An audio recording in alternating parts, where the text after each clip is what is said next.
Nós, a Europa, tem a ver com a Europa, tem a ver consigo. À sexta, uma reflexão sobre a atualidade europeia. Doutora Ana Rita Barros, formadora do Centro de Informação Europeia Jacques Delors, está de volta a estas emissões do Nós Europa. Boa tarde. Muito boa tarde, Ana Marta. Bem-vinda, doutora Ana Rita Barros.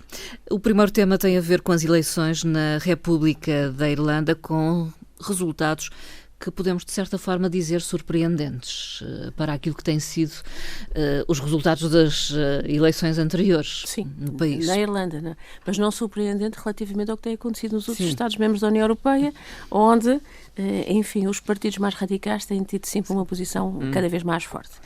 Neste caso, o bipartidarismo habitual, histórico na Irlanda, entre o centro-esquerda, o Fianna Fáil, e o partido liberal do atual primeiro-ministro Leo Varadkar não lograram aproveitar a recuperação económica que a Irlanda tem tido no pós-austeridade e pós-intervenção financeira da União Europeia. Não fizeram passar a mensagem aos eleitores, talvez. Ou os cidadãos não perceberam. Ou eles não perceberam. E não perceberam porquê?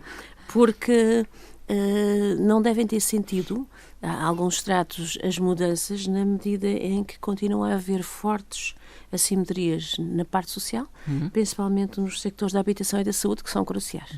E também as promessas que não são animadoras do aumento da idade de reforma.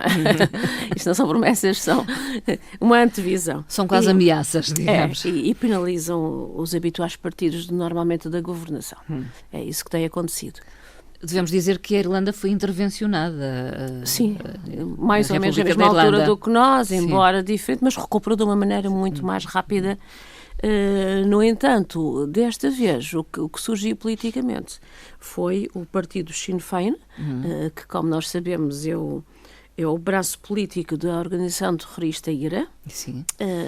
Que já foi extinta, já, mas continua ali a parte política, que normalmente é mais moderada, mas continua, e há sempre um ajuste, digamos, um ajuste de contas com a opinião pública, né? Mas desta vez fez promessas eleitorais, e as promessas foram aumentar o investimento público e aumentar também os impostos. Ora, para os cidadãos abrangidos, talvez isto seja prometedor, não é? Porque normalmente os impostos vão penalizar outros estratos e as empresas. Como nós sabemos, a Irlanda tem uma taxa sobre os rendimentos, o nosso IRC, digamos assim, dos mais baixos. Dos mais baixos. Dos mais baixos da Europa, e o aumento faz criar no sector empresarial alguma apreensão, como é natural. O cenário é complexo na medida em que só se consegue constituir governo desde que integre dois destes três partidos. Portanto, será um tripartidarismo que tem que ser resolvido, difícil de gerir. Sim. E o Sinn Féin aspira a integrar uma coligação governamental? Logicamente, não é? Depois de tanto tempo, aspira, considera-se um partido emergente e aspira esta oportunidade de fazer parte da governação. Veremos o que acontece, não é? Vamos acompanhar este caso. Entretanto, foram publicados ontem os resultados ou as previsões económicas de inverno 2020 e, curiosamente ou não, falam de um crescimento ainda que moderado. Sim, moderado. Mantém-se. Normalmente as previsões económicas mais importantes em termos europeus são as de outono e as de primavera, que vêm daqui a pouco tempo, daqui a uns meses. Mas as de inverno são aquelas intercalares que dão algum rumo ao que acontece no clima económico. O crescimento da riqueza, do PIB, vai se manter estável, cerca de 1,2% na zona euro, em termos médios um bocadinho acima, que nós sabemos normalmente que os países fora da zona euro têm taxas de crescimento porque entraram mais tarde e porque têm ainda muito a recuperar, exatamente, mais elevado. Portanto, em termos médios, acontece que a média no todo é sempre um bocadinho maior do que da zona euro. A estabilidade continuar a ser baseada no consumo interno, acontece o mesmo em Portugal. Sim, é idêntico. Não é inédito. Quer o consumo interno privado, quer o público. Em termos públicos, espera-se um forte investimento nos transportes e nas infraestruturas digitais a nível da Europa. A inflação também tem um crescimento tímido, não é? Aliás, também teve, o ano passado, o valor da inflação em Portugal foi relativamente baixo, 0,3%. Em termos europeus, espera-se que cresça 0,1 pontos percentuais, quer em 2020, quer em 2021, refletindo, por um lado, um ligeiro aumento de salários, que tem ocorrido, mas também com um pressuposto previsional de aumento do preço do petróleo. Sabemos bem porquê, não é? Portugal também tem vindo a crescer mais moderadamente, baseado também na forte procura interna, com incremento em alguns sectores, que são a construção, a agricultura e os serviços, não é? O turismo também. Sim. Há preocupações, dadas algumas questões, como as tensões geopolíticas em vários locais do mundo. Também esta questão do coronavírus interessante. Leva...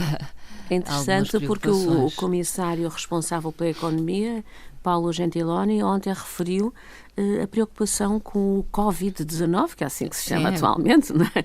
E referiu os desafios do contexto externo, que é o meu caso das incertezas no acordo comercial da primeira fase, Estados Unidos e China, as tensões geopolíticas no Médio Oriente, a agitação social na América Latina que está latente e também em alguns pontos da Ásia, mas é estas variáveis que já são dadas como certas, né? E que são tidas em conta, não é? Bastante. Sim.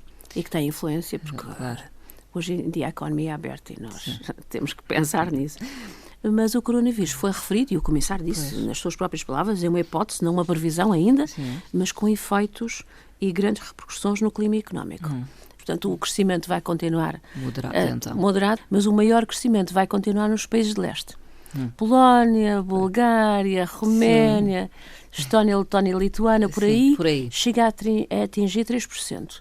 Tudo o que é sul da Europa e mesmo a Europa Central, a Alemanha, e a Alemanha é importante porque é um motor, e se a Alemanha compra, enfim, ficamos mais satisfeitos, aí vai rondar em alguns casos, 1,9% ou menos.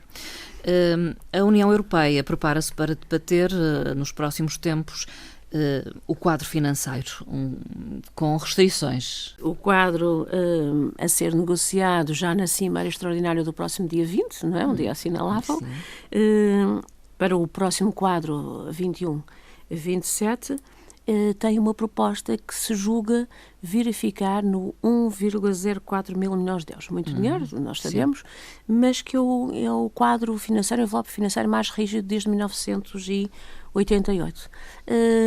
E isto porquê? Porque se espera uma certa retração por parte dos dirigentes políticos a nível de chefe de Estado e Governo, que compõem a Cimeira. Porque a proposta, quer da Comissão, é 1,13 mil milhões, e a do Parlamento é 1,32 mil milhões. Parece que não, mas 28 mil milhões relativamente à proposta do Parlamento, em termos orçamentais, é muito, não é? É uma diferença. Às vezes estas iniciativas partem da Comissão, mas desta vez é mesmo do Conselho. Temos, por um lado, os defensores da austeridade, os do costume. Dinamarca, Países Baixos, a Alemanha, Áustria, talvez. A Suécia, não. A Alemanha, ainda não. A Alemanha está no meio termo. A Alemanha e a França, digamos que são o ponto intermédio da balança. Por outro lado, os adeptos e os defensores da expansão e da coesão, como nós, não é? Como Portugal e a Espanha, não é? E a Alemanha está ali na zona intermédia, embora a Alemanha seja o contribuinte líquido com mais peso na União Europeia. Portanto, vai ser um contraponto entre os argumentistas da austeridade e os da expansão. E advogam, os primeiros, os da austeridade, dizem que temos que cortar por causa da implicação das receitas do Reino Unido, que vão ter implicações do orçamento. Os outros, os da expansão, dizem o contrário. Vamos reforçar as verbas de forma a compensar os nefastos efeitos do abandono britânico. É assim mesmo, assim que eles dizem. Portanto, os fundos, como nós sabemos, são decisivos na recuperação. Há, digamos, setores que vão ser mais penalizados se optar por um orçamento mais restritivo. Sim, o grande sector, e que já teve a maior fatia do quadro aqui há uns anos, é a PAC, a Política Agrícola Comum. É quase um contrassenso quando agora se tenta apostar cada vez mais na agricultura e quando tem havido até manifestações para compensar o gap de preços existentes entre a produção, aquilo que se paga ao promotor e aquilo que paga o consumidor pelos produtos. Nós sabemos aí é que está muitas vezes a diferença e o ganho, não é? E quando se volta a apostar numa agricultura, não vemos o caso de Portugal, nem que isso é bem notório. Digamos que os fundos agora passam a ser uma questão social, em que a opinião pública fica confrontada com uma questão política, para já, de saída de um país. O anúncio de uma prioridade estratégica, como é o plano energético, pelo outro, e pelo meio, uma percepção pouco otimista daquilo que é uma coesão social e um pilar fundamental da União Europeia, que é a solidariedade. Onde é que isso está? Portanto, a Cimeira de 20 de fevereiro será a acompanhar e esperemos que traga uma ideia mais social e mais coesa para a Europa. Para a semana estaremos aqui para dar, enfim... Ou daqui a 2 semanas falaremos sobre isso. Para dar conta dos resultados. O capital do Banco Central Europeu permaneceu estável mesmo após a saída do Banco de Inglaterra. Vai manter o capital de 10,8 mil milhões de euros após a saída do Banco de Inglaterra do Sistema Europeu de Bancos Centrais. Há um contributo dos outros para ir ao encontro? Os outros, todos os que pertencem, porque fazem parte do capital, os que pertencem à zona euro e os que não pertencem à zona euro. Embora com valores diferentes. O capital dos que pertencem à zona euro é de 81%, a participação no capital, e os outros ficam com o remanescente, logicamente. Mas também com uma questão aqui, talvez seja importante referir, é que os que pertencem à zona euro não só subscrevem, como realizam o capital todo. Enquanto que os que não pertencem à zona euro só são obrigados a realizar 3,75% do capital, que é o caso do Reino Unido. Esse montante não vai ser devolvido pelo banco ao Reino Unido e depois subscrito por todos os bancos dos 27, de acordo com a percentagem da população e com a participação na riqueza da União Europeia, ou seja, o PIB no todo europeu, e de acordo com o facto de pertencerem ou não pertencerem à zona euro. Portugal pertence à zona euro. Cabe a subscrição e o pagamento, não é? De 1,9% do capital que vai ser distribuído, mas que vai ser realizado em 3 anos. Este ano já 2020, 2021 e 2022, e para os outros Estados-membros também. É igual. É igual. É um triário. Este dia 11 de fevereiro assinalou-se o Dia Internacional das Mulheres na Ciência. Elas estão cada vez mais presentes em alguns países. Sim. Por exemplo, a Alemanha tem das mais baixas percentagens, das menores percentagens. Curioso. O Eurostat divulgou alguns dados, é isso? Exatamente, para assinalar o dia, divulgou e ajustou a média aos 27. Porque os dados fechados são de 2018, mas ajustou. E a média dos 27 é de 41% da participação feminina. Todavia, os valores e os Estados-membros com maior percentagem são a Lituânia, com 57% de mulheres, a Bulgária e a Letónia com 52% e a Dinamarca com 51%. Portugal tem 49%, portanto, acima da média. No lado contrário, temos a Finlândia, com 29%, a Alemanha, como já dissemos, com 33%, a Hungria e o Luxemburgo, com 30% e 31%. Entretanto, estão abertas também candidaturas ao Prémio de Jornalismo Lorenzo Natali. É um prémio dedicado a reportagens que relatem realizações humanas em torno do desenvolvimento sustentável, mas um desenvolvimento sustentável transversal, que abrange áreas que vão desde a pobreza e as desigualdades sociais até à saúde, passando por juventude, democracia, alterações climáticas, ambiente e tecnologia. Portanto, é muito vasto. São, afinal, 3 prémios. Existe o grande prémio destinado a uma publicação num órgão de comunicação social num país terceiro, com quem a União Europeia tem relações. O Prémio Europa para uma publicação num órgão de comunicação social sediado no Espaço da União e o Prémio Emergente para jornalistas com menos de 30 anos. Jovens, então. Qualquer uma dos tipos de publicação é aceite e é aberta a jornalistas do mundo inteiro, não só europeus. Portanto, pode ser comunicações em linha, pode ser imprensa, audiovisual. Vídeo, sim. Exatamente. Áudio. Portanto, é tudo válido. As candidaturas estão abertas até 15 de março. Fazemos um apelo a que se candidatem. O prémio é de 10 mil euros por prémio por cada uma das categorias e homenageia um antigo comissário, penso que vale a pena referirmos, Lorenzo Natali, penso que nós nos lembramos, mas as gerações mais novas talvez não.